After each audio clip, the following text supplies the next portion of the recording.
Chers amis, connaissez-vous cet oiseau mythique appelé le phénix? J'étais en train de penser à quelque chose d'intéressant là tout à l'heure et il m'est venu en fait, et voilà cette image là de cet oiseau mythique.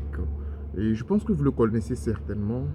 Il est reconnu pour sa capacité inouïe, inédite, magique de rebondir. C'est un animal, bien que qu'il soit de la mythologie, c'est un animal qui, même quand vous le piétinez, vous le détruisez, vous le désintégrez, il est encore capable. Tant qu'il y a une partie de lui qui vit, quitte même à rebondir de ses cendres. Vous imaginez ce niveau-là de résilience, cette aptitude-là? En fait, j'aimerais aujourd'hui vous entretenir juste 1, 2 minutes sur la question de la résilience. Vous savez, nous sommes dans un contexte actuellement où les enjeux climatiques, les challenges sont vraiment pléthores. Les chocs également, excusez-moi pour ce petit bruit, les chocs également foisonnent. Donc on s'entend que nous sommes emmenés, d'accord, à renforcer nos capacités de résilience. Aujourd'hui, on ne parle plus de phénix, mais on parle plus de l'aigle. Un oiseau également légendaire, un éminent du ciel ou de l'air, disons. Un animal capable, d'accord, de vivre jusqu'à 40 ans. Mais vous imaginez que l'aigle peut repousser cette limite-là jusqu'à 70 ans, parce qu'à 40 ans, il a déjà vieilli, son bec est crochu, ses ongles sont inaptes à saisir les proies sérieuses. Donc on s'entend qu'il est voué à mourir. Mais l'aigle va changer son destin en se perchant en haut quelque part dans la montagne et en essayant maintenant de cogner contre les rochers du sommet les plus solides, de cogner son bec jusqu'à ce que ce bec s'arrache, on s'entend. Parce que ce bec était devenu très fragile et assez crochu, qui ne pouvait plus prendre les proies.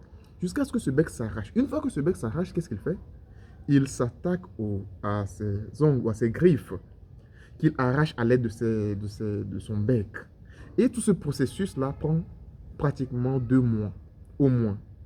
Et après ça, il arrache également ses plumes les plus frêles, d'accord, pour faire repousser des plumes assez solides qui le permettraient de planer et voilà, de rester le maître des airs qu'il a toujours été. Vous comprenez en fait ce niveau-là du rebondissement, ce refus au renoncement.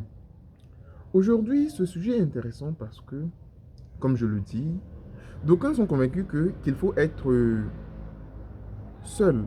Ou la résilience, en fait, ça revenait à travailler seul, à montrer ses capacités individuelles. Alors que non, parce que je vous interpelle aujourd'hui à comprendre en fait ce qu'est la résilience. La résilience se limite simplement à la capacité de rebondir, de remonter la pente. Et dans cette capacité, il n'est nullement interdit d'avoir recours à l'aide externe. Je veux parler du voisinage, je veux parler des organismes, je veux parler de la famille, je veux parler même des mentors. C'est-à-dire aujourd'hui, si vous peinez à rebondir d'une situation, cher ami, ou si vous réussissez, soyons positifs, si vous réussissez à rebondir d'une situation après 6 mois, parce que vous êtes seul, vous n'avez pas de l'aide, et quelqu'un réussit à rebondir avec l'aide, d'accord, de ses partenaires, de ses mentors, de ses parrains, en moins de 3 mois, sachez qu'il est plus résilient que vous. Parce que depuis même la définition des Nations Unies du concept de résilience, on a convenu que la résilience, en fait, s'appuyait sur des piliers fondamentaux. Entre autres, les filets sociaux, la capacité à rebondir, la présence des organismes, d'accord, de développement peut-être dans une communauté ou des institutions donc, qui appuient les individus dans le renforcement ou dans leur capacitation financière ou tout ce que vous voulez. Pour finir, chers amis, je vous invite à vous appuyer sur des éléments solides pour garantir que, peu importe la chute ou le niveau de challenge, vous réussirez à rebondir.